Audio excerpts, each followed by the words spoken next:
The horns in Ankole cattles can reach up to 6 feet from tip to tip.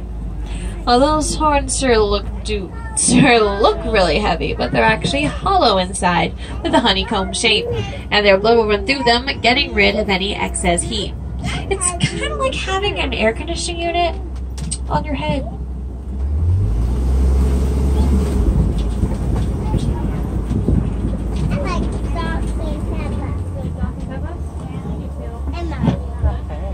Alright, let's see what's over here.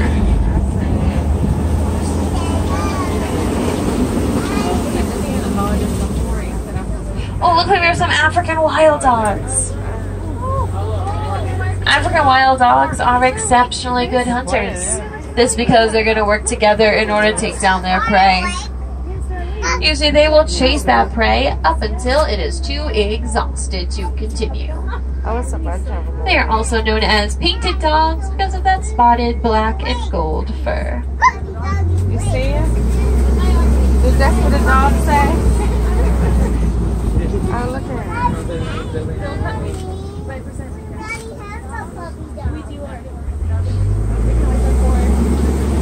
Alright, keep looking on the left. You'll also see some sable antelopes. The sables are the emblem of the Harambe Wildlife Reserve. They're also a crepuscular antelope. This means they're most active in the morning and afternoon, so you're probably not going to see them out later for nighttime safaris. Now you'll start to notice these tall structures all around us up ahead. These are called termite mounds. Elephants will use the termite mounds as a scratching post, but once they've been worn down, then the antelopes will jump on top of them. This way they can look out for predators. They can be as hard as concrete and are made out of dirt, dung, and saliva. And as we circle back around, I think we'll be able to take another look at those Ankole cattle. They really are a cool animal. The Ankole cattle are used by the Maasai tribe over in East Africa as a sign of wealth. The more you own, the wealthier you are. The larger their horns, the more they're worth. Well, seeing as you can't store an Ankole cattle in the bank, they would use these circular barns called manyadas or bomas to store them every night. They were first discovered over in ancient Egypt and can be seen in the hieroglyphics. They're also known as the Watusi cattle, named after the tribe in Africa who first domesticated them. They're the only domesticated animal on our reserve. A lot of the hoofstock that live out here in the savannah, such as wildebeest and springbok, usually at night they will take turns sleeping in shifts. This way they can look out for predators. That's because a lot of predators do prefer to hunt at night for the cover of darkness. Oh, I see giraffes. Let's go check them out. Giraffes are pretty hard to miss. They are the tallest land animals in the world, at around 18 to 20 feet tall. On average, a giraffe only sleeps about 30 minutes every day. However, they don't even do that full 30 minutes in one sitting. They like to take these small power naps throughout their day, and then they'll spend about 20 hours out of their day just eating. And you'll see them use that long prehensile tongue to try to grab at those leaves. Those tongues are around 18 inches long. That's long enough for them to lick their own eyeballs, as well as clean out their nose and ears. Oh, look at this one. I didn't even see that. A giraffe's gestation period is between 12 to 14 months. They do usually give birth standing up, which means that newborn giraffe has about an 8-foot drop into the world, and them themselves are born around 6 feet tall. Now, we're actually kind of stuck here for a second. This truck in front of me has a giraffe in front of them. I can't really see it from here. So we're kind of stuck in a bit of a giraffic jam. Alright, just gonna wait right here. We got a great view. So if you have any questions, let me know.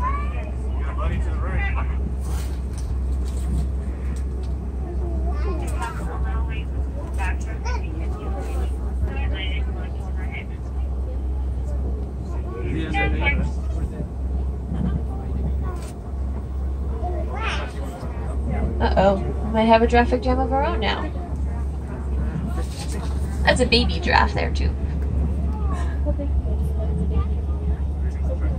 Giraffes and humans do have the same amount of vertebrae, despite their long necks. Obviously, theirs are just a lot bigger than ours.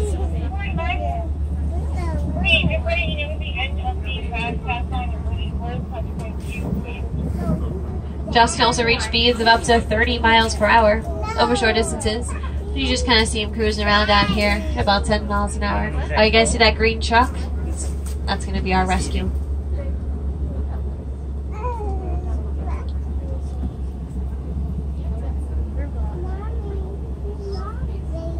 He is a baby. I know he's big, but look how big these ones are. Here's the daddy.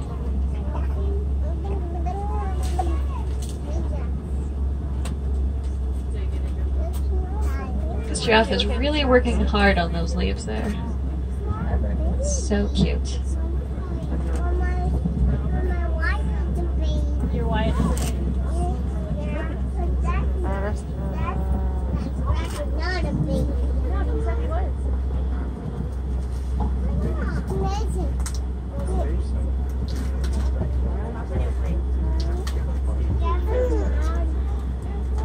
Oh, I see some movement. That giraffe looks like it's moving out of the way.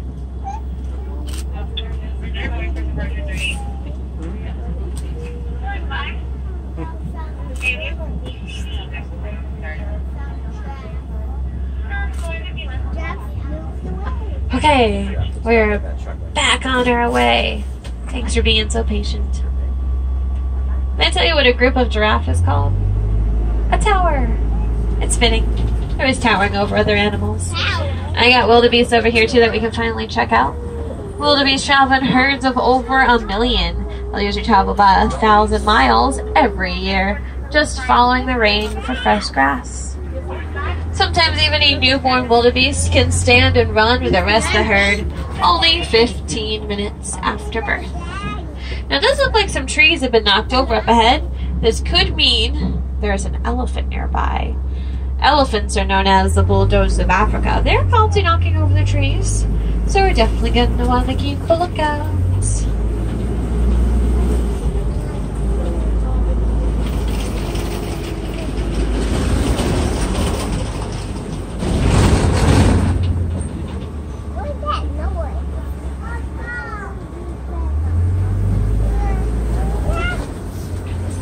Let's see, we're also passing by Monkey Point here on the left, which is where some mandrills sometimes like to hang out. The mandrills are the largest monkeys in Africa. The adult male can be over 100 pounds. If you don't get a good view of any, don't worry. If you've ever seen the movie The Lion King, that's the monkey that Rafiki is based off of.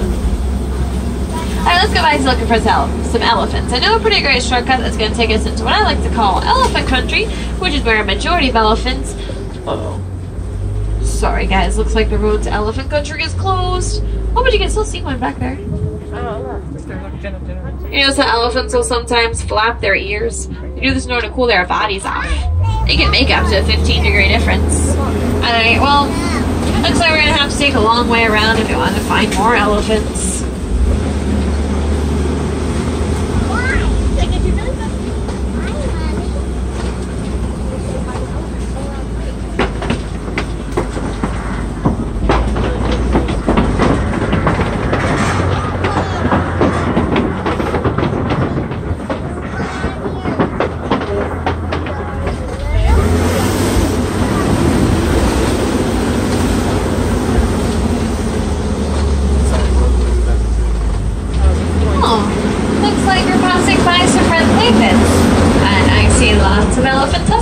In this clay. That means it must be more nearby, right? A big personality difference between male and female elephants is that men tend to be really solitary, preferring to be on their own, whereas females, they're really social, preferring to stick together. In fact, most female elephants will stick with their mothers almost their entire lives. The men, however, will go off on their own if they feel like they're ready to leave mom behind. Now, all of this makes sense because elephants are a matriarch society, which means the females are in charge. But most importantly, it'll be the oldest and wisest female elephant who does lead the herd. Also, an elephant's gestation period is around 22 months. And that newborn elephant is born between 175 to 300 pounds. You know, after all that, I think you can see why Mom's in charge. Over in Kenya, farmers are using beehive fences to keep elephants out of their crops. Because as it turns out, elephants are afraid of bees. Oh, there's another one over by the water.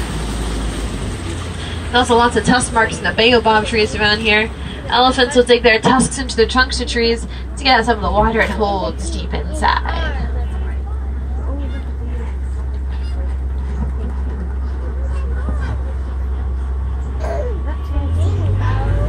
I'm coming up to some greater flamingos.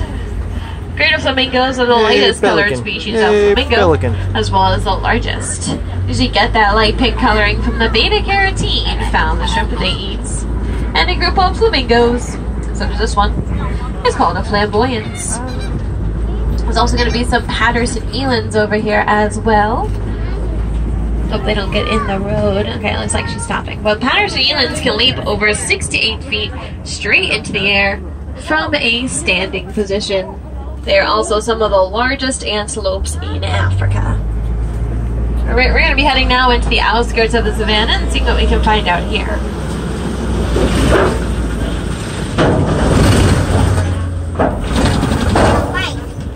Uh-oh, looks like we found our warden's post, and they confiscated a lot of poachers' items such as horns and tusks.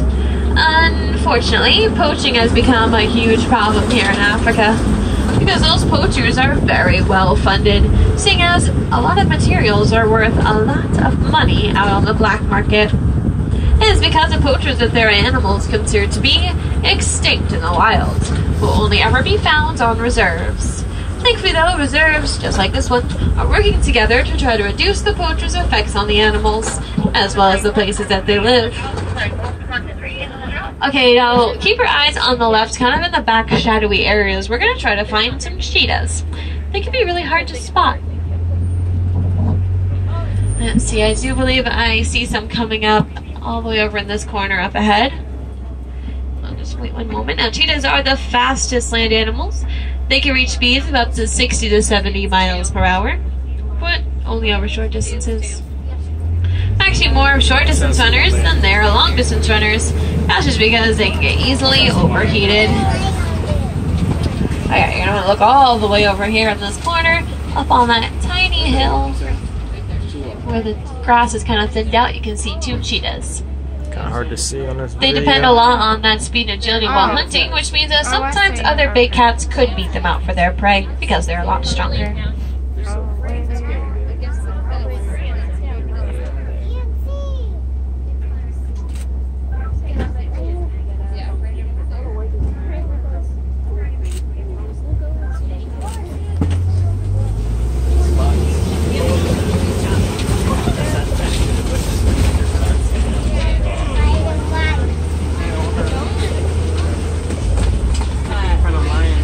Now this rock formation here, this is called a kopie.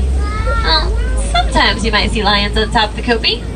Usually they like to hang out there. It gives them a great vantage point to look out for their prey. But during the day, they mostly just sleep.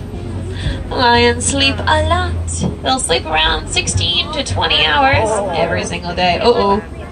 There's also some white rhinos. We might get stuck. Don't cross, don't cross. Jeez. Okay, the white rhino is slightly larger than their cousin, the black rhino. Black rhinos weigh around 3,000 pounds. These guys over here, they weigh over 5,000 pounds. That thing looks old. White rhinos also get their name from the Afrikaans word weit, which means wide, not white. It's because of that wide, round mouth.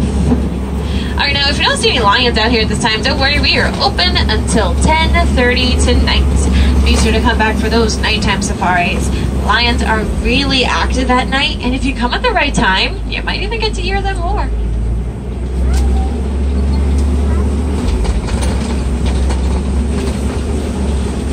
Simba don't want to say hi. Oh, look, there's a warthog. Warthogs are the largest burrowing animals. They will use those tusks of theirs to burrow deep into the ground and then back themselves in with the tusks pointing out. This way they can ward off any predators who might come their way. And those little legs of theirs can actually take them up to 35 miles per hour. Over short distances. Alright, let's check out these ostriches and zebras. Ostriches are the largest flightless birds. They will only use their wings while running in order to help them change direction, and their brains are the size of their eyeball. There's also some ostrich eggs there next to them too. Ostrich eggs weigh about 3 pounds each and are strong enough for a human to stand on. I wouldn't try. Mom might get angry. Let's talk about these zebras. A zebra's kick is strong enough to break a lion's jaw. Also, no two zebras look the same. That pattern of stripe is going to be unique to them, kind of like how our fingerprints are unique to us. And if you ever wondered, zebras are in fact black with white stripes. You can tell by looking at their nose. There's another ostrich over here.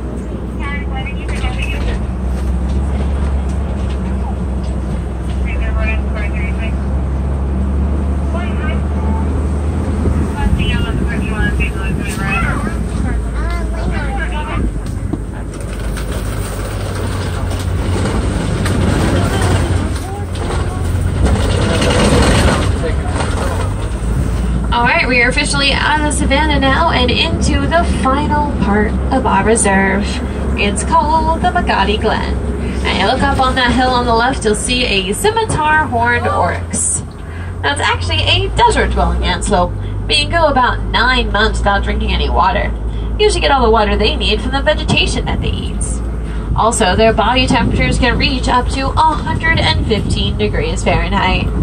They get their name because those horns are shaped like scimitar swords.